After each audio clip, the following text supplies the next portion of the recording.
وقال لهم نبيهم إن الله قد بعث لكم طالوت ملكا. قالوا أنى يكون له الملك علينا ونحن أحق بالملك منه ولم يؤت سعة من المال.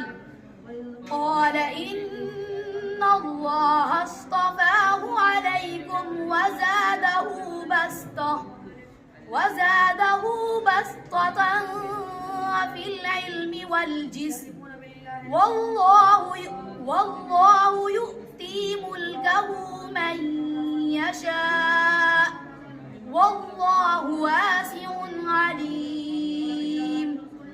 وقال لهم نبيهم إن آية ملكه أن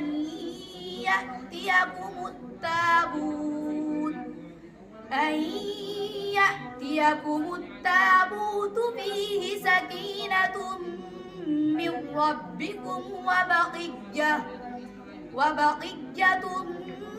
مما ترك آل موسى وآل هارون تحمله الملائكة، إن في ذلك لآية لكم إن